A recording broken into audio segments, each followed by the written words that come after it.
বিশ্বের অন্যতম শ্রেষ্ঠ প্রতিরক্ষা ব্যবস্থা নিয়ে ইসরায়েল যে দুর্ভেদ্য প্রাচীর গড়ে তুলেছিল, ইরানের অত্যাধুনিক প্রযুক্তির সামনে তা ভেঙে পড়েছে। হাজার হাজার কিলোমিটার পাড়ি দিয়ে ইরানের একের পর এক হাইপারসনিক ক্ষেপণাস্ত্র ইসরায়েলের গুরুত্বপূর্ণ স্থানগুলোতে আঘাত এনেছে, গুঁড়িয়ে দিয়েছে তাদের দম্ভ। ইসরায়েলের ৩ স্তরের প্রতিরক্ষা ব্যবস্থা আয়রন ডোম, ডেভিড স্লিং এবং অ্যারো 3 সারা বিশ্বের কাছে প্রশংসিত হলেও ইরানের হাইপারসনিক মিসাইলের কাছে তা অকার্যকর প্রমাণিত হয়েছে। গত কয়েকদিনে তেহরান থেকে ছোড়া হাইপারসনিক মিসাইলগুলো ঘন্টায় প্রায় ৬,০০০ কিলোমিটার গতিতে ছুটে গিয়ে ইসরায়েলের সুরক্ষিত স্থানগুলোতে আঘাত এনেছে, যার অনেকগুলোই রাডার বা স্যাটেলাইট ডিটেকশনের বাইরে ছিল।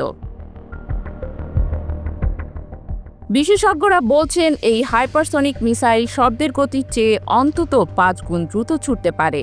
যেখানে শব্দের গতি ঘন্টায় প্রায় ১২,৩৩৫ কিলোমিটার, সেখানে একটি হাইপারসনিক মিসাইল ঘন্টায় ৬,১৭৪ কিলোমিটার বা তারও বেশি গতিতে ছুটে চলে। এটি লক্ষ্যবস্তুতে পৌঁছায় মাত্র ৮ থেকে ১০ মিনিটে। এই মিসাইলগুলো কেবল গতির দিক থেকেই নয়, বুদ্ধিমত্তার দিক থেকেও ভয়ঙ্কর। উৎক্ষেপণের পর তারা পথ পরিবর্তন করতে পারে, রাডার ফাঁকি দিতে পারে, এমনকি পারমাণবিক অস্ত্র বহনের ক্ষমতাও রাখে। ওয়াল স্ট্রিট জার্নাল জানিয়েছে, ইরানের ফাত্তা 1 এবং ফাত্তা 2 মডেলের হাইপারসনিক ক্ষেপণাস্ত্রগুলো ইসরায়েলের প্রতিরক্ষা ব্যবস্থার সব স্তরে ভেদ সৃষ্টি করেছে।